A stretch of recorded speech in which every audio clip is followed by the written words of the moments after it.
Merci beaucoup pour l'invitation. Merci beaucoup pour la présentation. Donc effectivement, je vais passer la prochaine demi-heure, si possible un tout petit peu moins, pour vous présenter les différents vaccins contre la fièvre dingue et s'il faut effectivement s'y préparer. Et donc effectivement une revue de ces vaccins et des éventuelles controverses. À savoir que je présente aujourd'hui évidemment en tant que médecin adjoint du service de médecine tropicale et humanitaire des HUG, mais aussi en fait comme membre du comité des experts suisses de médecine des voyages, qui en fait est chargé des recommandations vaccinales suisses concernant justement les voyages, qui est sous l'égide en fait de la Société suisse de médecine tropicale et humanitaire, Société suisse de médecine tropicale et des voyages, pour lequel d'ailleurs je suis coprésident. Donc tout d'abord, je n'ai pas de conflit d'intérêts par rapport à cette problématique. Et puis avant de commencer de parler des vaccins, je voulais un tout petit peu revoir avec vous en fait ce qu'est la fièvre dingue, donc point de vue, disons, virologique, épidémiologique et puis très rapidement clinique. Donc la fièvre dingue est un flavivirus, comme la fièvre jaune, l'encéphalite japonaise, l'encéphalite attique et d'autres. C'est un virus à RNA simple brun qui code en fait pour 3 protéines structurelles, donc CME, et puis 7 protéines non structurelles. On connaît en l'occurrence essentiellement le NS100, qui est détecté par ailleurs par les tests rapides. Chez l'humain, il y a 4 sérotypes qui sont pathogènes, du moins essentiellement 4 sérotypes. En l'occurrence, il y en a un 5e aussi, mais qui est anecdotique, qui est de manière générale peu ou pas symptomatique chez l'humain. Il faut savoir que ces 4 sérotypes, en fait, partagent la majorité de leur génome, à plus de 65%, mais ils sont distincts. Et puis, de manière générale, il faut savoir effectivement que lorsque on est atteint d'une maladie, d'une fièvre dingue, eh bien, il y a une production, en l'occurrence, d'anticorps de type homotypique, qui en fait est sérospécifique, c'est-à-dire spécifique contre le sérotype, et il y a aussi une production d'anticorps hétérotypiques, en l'occurrence qui vise essentiellement les antigènes protéines précurseurs M, qui là permet d'avoir une réaction croisée, en fait, pan-sérotype, et qui en l'occurrence est probablement une des causes principales du phénomène ADE que j'expliquerai tout à l'heure. Il faut savoir que lorsque l'on est infecté, évidemment, on a une présence de sang dans le sang de virions matures, mais aussi de virions immatures.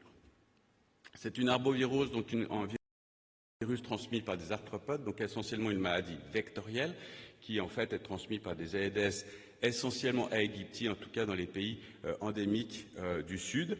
Il y a des transmissions évidemment non vectorielles qui existent, mais qui sont relativement anecdotiques, et particulièrement il y a en fait maintenant des infections prouvées par relation sexuelle, mais il faut savoir que c'est extrêmement anecdotique et on n'en prend pas compte en termes de santé publique, puisqu'il n'y a que 2 cas décrits dans le monde entier dans la littérature. Donc c'est quelque chose, disons, de possible, comme le Zika, mais le Zika est beaucoup plus à risque d'ailleurs de transmission sexuelle que la fièvre dingue. En termes épidémiologiques, alors cette carte date de manière relativement importante, mais j'aime bien parce qu'elle présente en fait le fardeau que représente la fièvre dingue en fonction des continents, avec évidemment une importance extrêmement, disons, présente, que ce soit en Asie du Sud, Asie du Sud-Est, Amérique latine. En l'occurrence, l'Afrique dorénavant souffre aussi passablement de cette pathologie, mais évidemment, elle était moins diagnostiquée et moins présente lors de la publication de cette carte. Il faut savoir que plus de la majorité de la population humaine en fait est à risque de fièvre dingue. Et on estime à peu près à 100-400 millions d'infections, avec 50-100 millions d'infections symptomatiques. Donc on se rend compte déjà qu'il y a une proportion de patients qui sont infectés mais non symptomatiques, à peu près en 30 et 50 000 décès et des coûts directs et indirects relativement importants. En 2024, en termes de chiffres, donc de personnes diagnostiquées, on a plus de 10 millions de cas confirmés dans le monde, plus de 5 000 décès, et on a noté une augmentation relativement importante en 2024 avec le doublement en fait du nombre de cas confirmés, qu'on explique d'ailleurs relativement peu. Il faut savoir que pour des pays, on va dire, des high income countries, dont la Suisse fait partie, il faut savoir que la fièvre dingue est la cause numéro 1 en fait d'état fébrile diagnostiqué de retour de voyage, hors évidemment des zones d'Afrique subsaharienne pour lesquelles la malaria reste le numéro 1. Voici un peu la progression en fait du nombre de cas qui reste encore très modeste, ici diagnostiqués au HUG, où avant le Covid, on avait entre 5 et 15 cas par an. Et puis depuis l'année dernière, globalement, on a 30-40 cas à peu près par an. Cette année, on sera dans les mêmes proportions que l'année dernière. La dengue n'est pas seulement une maladie des pays, disons, du Sud, bien qu'évidemment de manière beaucoup plus importante, puisqu'elle a été en fait diagnostiquée de manière autochtone en Europe dès 2010, et entre autres avec un homme infecté dans la région de Nice. Et on voit en fait depuis lors effectivement que plusieurs pays, en l'occurrence du pourtour méditerranéen, diagnostiquent en fait chaque année des cas de fièvre dingue autochtone, avec une augmentation relativement impressionnante, comme vous pouvez voir, entre 2023 et 2024. Que ce soit donc en Italie, en France ou en Espagne. Et donc souvent d'ailleurs, ce que je dis, le fait de diagnostiquer une fièvre dingue autochtone à Genève, en Suisse et particulièrement à Genève, n'est pas une question de est-ce que véritablement, c'est juste une question de temps. On en diagnostiquera, ça c'est sûr et certain, d'autant plus que dorénavant nous avons à Genève évidemment une colonie relativement importante d'Aedes albopictus. Donc ici les cas avec les régions en fait où avaient été diagnostiquées ces fièvres dingues autochtones avec une augmentation importante. Et effectivement, l'émergence de la fièvre dingue en Europe est liée à l'émergence et à l'implantation de l'Aedes albopictus, qui est le deuxième vecteur. L'Aedes aegypti n'est pas adapté en fait à nos conditions écologiques, mais l'Aedes albopictus, le moustique tigre, comme vous le savez, est très présent, entre autres à Genève. Maintenant, en termes cliniques, il faut savoir qu'effectivement, alors là c'est une proportion extrêmement large. On considère qu'il y a à peu près 20 à 80% de personnes qui sont asymptomatiques à la maladie. Alors, probablement les dernières études considèrent que c'est plutôt maximum 30% d'asymptomatiques. Et il y a une différence en fait de présentation clinique entre les enfants et les adultes. On verra un tout petit peu la raison, évidemment, ces études étant essentiellement dans des pays endémiques. Il faut savoir que la majorité des patients vont développer une maladie fébrile auto-limitée, dans 95% des cas, avec un état fébrile, des myalgies, des arthralgies, un exanthème maculaire au départ, et puis pétéchial par la suite, des hyperesthésies, des dysesthésies, des céphalées rétro-orbitaires assez classiquement, et des leucopénies, des thrombopénies qui peuvent relativement être importantes, à moins de 30 gigas, sans par ailleurs que ce soit du tout un critère de sévérité. Ça, c'est quelque chose à se souvenir, parce que c'est souvent ce que les médecins se réalisent, mais en fait, ce n'est pas du tout ça les critères de sévérité. Les critères de sévérité sont liés à des signes directs ou indirects de fuite capillaire, liés en fait justement à une présentation de dengue sévère qui représente à peu près 2 à 5% des patients symptomatiques, qui nécessite généralement une hospitalisation et qui d'ailleurs, la phase la plus à risque est justement au moment de la défervescence, qui est quelque chose en fait à se souvenir, et on suit justement les patients à ce moment-là de manière un tout petit peu plus rapprochée, paradoxalement. Il faut savoir que le taux de mortalité est extrêmement hétérogène en fonction en fait de la région et puis de l'accès aux soins, et particulièrement aux soins intensifs, puisqu'il n'y a pas de traitement spécifique, mais uniquement des traitements symptomatiques et supportifs. Et donc, on va d'un taux de mortalité de 0,1, voire 0,02, vous verrez, à 1% en fonction des endroits. Il faut quand même se rappeler qu'en Asie, c'est la cause numéro 1 d'hospitalisation et de décès chez les enfants, justement en Asie. Et on arrive enfin au vaccin. Après cette courte présentation sur la fièvre dingue, et nous avons 2 vaccins actuellement disponibles. Alors en l'occurrence, le Sanofi, qui est le producteur de Dengvaxia, va arrêter sa production, et vous comprendrez un tout petit peu pourquoi. Et on a Qdenga de la firme pharmaceutique Takeda. Les 2 vaccins, pour faire simple, ont à peu près le même efficacité, on va dire, vaccinale, en 2 et 5 ans, d'à peu près 60%, tout lié. Donc une efficacité d'ailleurs relativement modeste. En août 2024, donc l'année dernière, lorsque d'ailleurs le Qdenga est devenu disponible en pharmacopée suisse, le comité suisse des experts de médecine des voyages, nous avons publié justement une déclaration qui considère que la vaccination par Dengvaxia et Qdenga n'est pas recommandée chez les voyageurs sans fièvre dingue préalable, et que la vaccination par Qdenga uniquement, on ne parle pas de Dengvaxia, peut être recommandée chez un voyageur de plus de 6 ans qui a une évidence de dengue dans le passé. Et on définit l'évidence de dengue dans le passé comme une dengue préalable confirmée par PCR, test rapide ou une séroconversion claire, ou une histoire d'infection, qu'elle soit épidémiologique ou clinique, associée à une sérologie. Mais attention, les sérologies sont difficiles d'interprétation puisqu'elles croisent très facilement avec d'autres flavivirus, que ce soit maladie ou vaccin, comme la fièvre jaune et l'encéphalite ou japonaise, qui sont justement le type de vaccin que nous faisons chez ces patients. Donc il faut faire très attention en fait à l'interprétation. Pourquoi est-ce que nous sommes relativement restrictifs face à cette vaccination? Et une de nos craintes en tant qu'experts, c'est justement que cette vaccination soit très largement utilisée chez des patients potentiellement naïfs. Pour cela, il faut reprendre un tout petit peu en fait l'immunité immunité, en l'occurrence, que les personnes vont développer lorsqu'elles sont infectées. Il faut savoir que lors d'une infection, nous allons développer des anticorps neutralisants homotypiques qui, en l'occurrence, ciblent essentiellement des enveloppes, donc qui sont sérospécifiques, donc spécifiques au sérotype auquel nous sommes atteints. On va avoir une immunité, alors, pas forcément à vie. La majorité des gens, ce sera à vie. Chez certaines personnes, elles peuvent perdre d'ailleurs cette immunité, et avec une immunité stérilisante, c'est-à-dire qu'a priori, on ne sera plus jamais infecté par ce sérotype. On a aussi, pendant les 6, 12 ou 24 mois qui suivent, il y a une hétérogénéité en fonction des gens, eu une production d'anticorps neutralisants croisés qui, généralement, probablement vont viser les protéines plutôt de type NS, pour lequel il y a, en fait, au épitope, pas de sérospécificité, et qui permettent de protéger, généralement, justement, après une infection de dengue, de ne pas se réinfecter, en tout cas de ne pas être malade par la fièvre dengue. Mais ces anticorps croisés homotypiques vont, en fait, diminuer. Et on a par ailleurs aussi une production d'anticorps hétérotypiques qui, eux, vont viser des protéines, surtout précurseurs membranaires.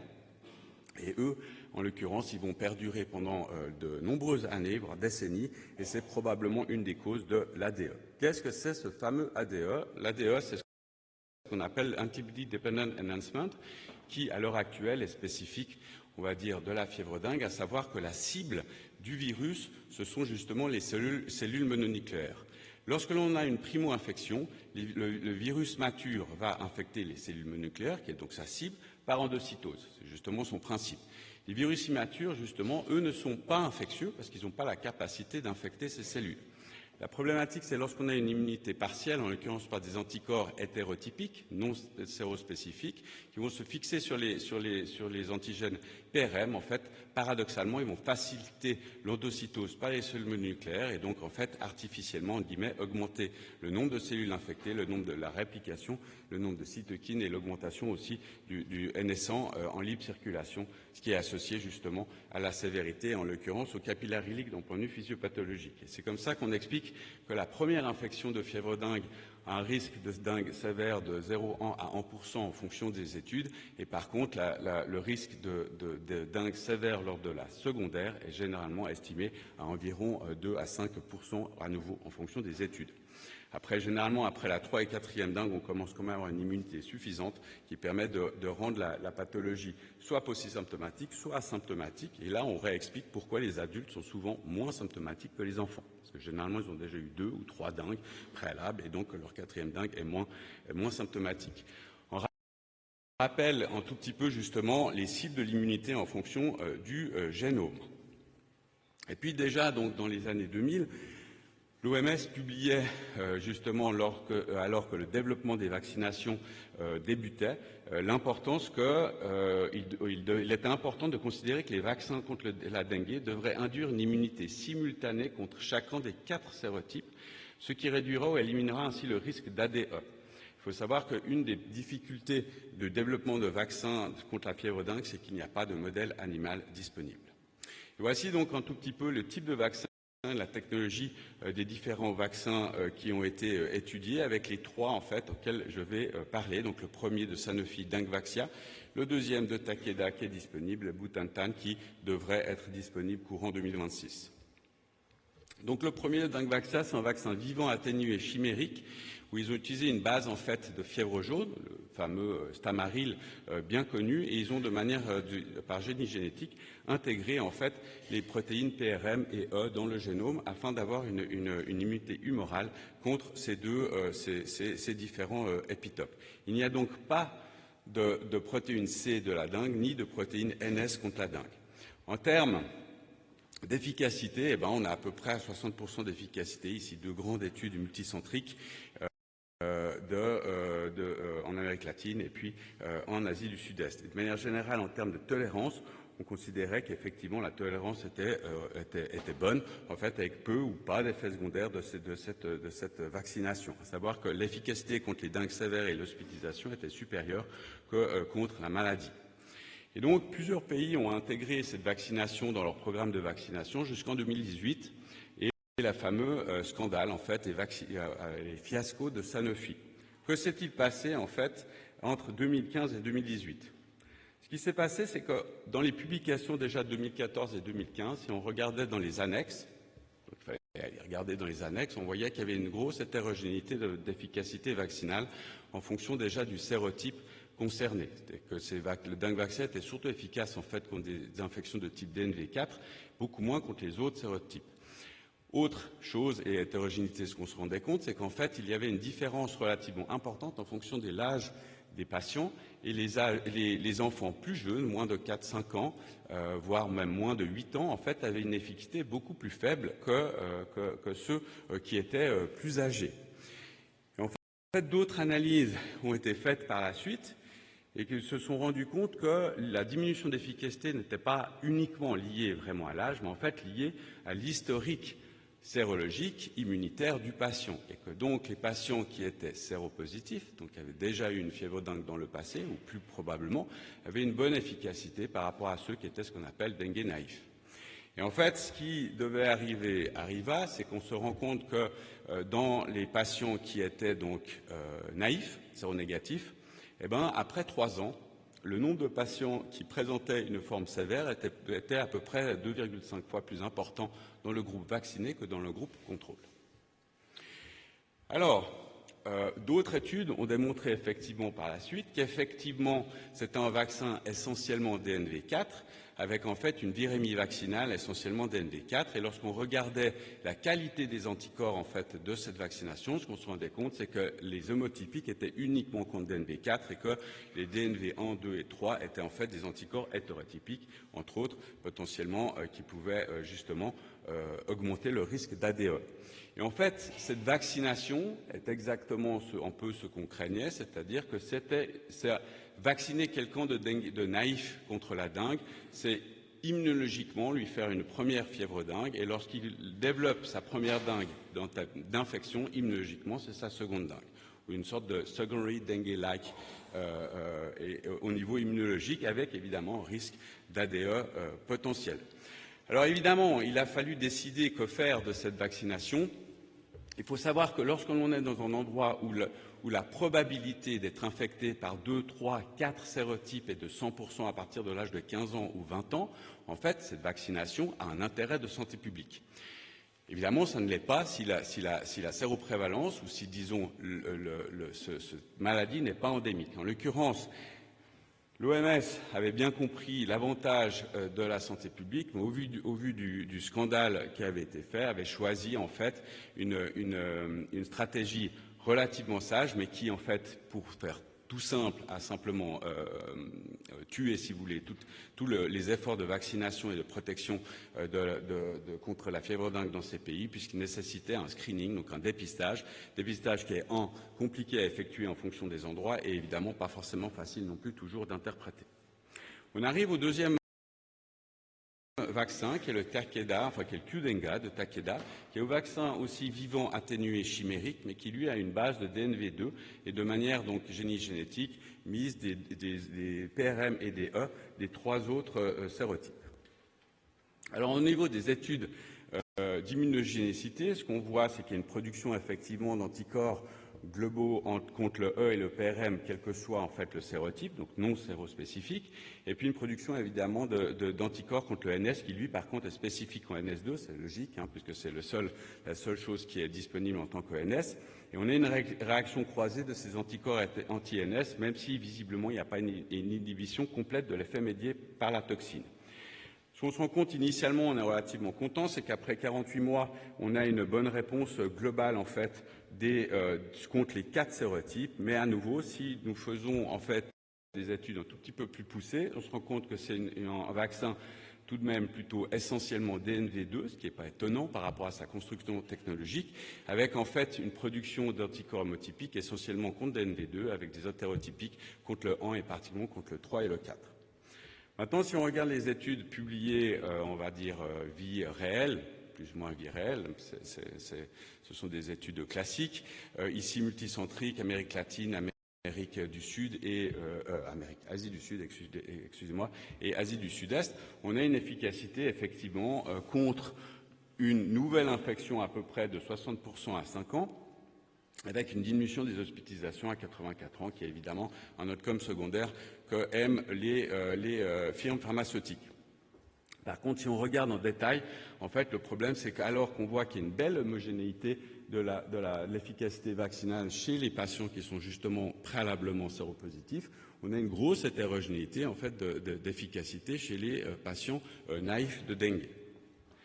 Maintenant, si on regarde les courbes globales, on est quand même extrêmement content. On voit qu'il y a une efficacité significative, évidemment, de la vaccination, particulièrement si on compare, évidemment, avec les courbes de Dengvaxia. Mais, il y a un mais quand même, c'est le fait que nous sommes tout à fait convaincus que chez les patients séropositifs, effectivement, c'est une bonne efficacité.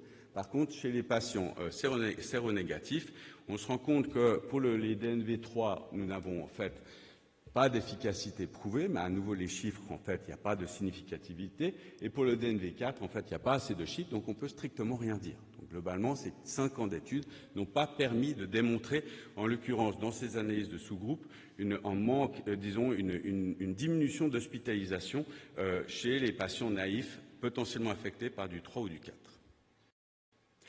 Et puis, autre chose un tout petit peu surprenant lorsqu'on regarde ces courbes, c'est le fait que, et on n'était pas très étonné pour le Dengvaxia, le fait que les placebos séronégatifs, justement, ont moins de risques de présenter une forme sévère que les placebos séropositifs. À nouveau, lié au fait que les placebos séropositifs ont une dengue vaccinale et donc que leur première dengue les met plus à risque de complications. Nous ne retrouvons absolument pas ça dans l'étude de Qdenga, ce qui peut se poser la question, effectivement, s'il n'y a pas eu des soucis potentiellement au niveau de l'étude.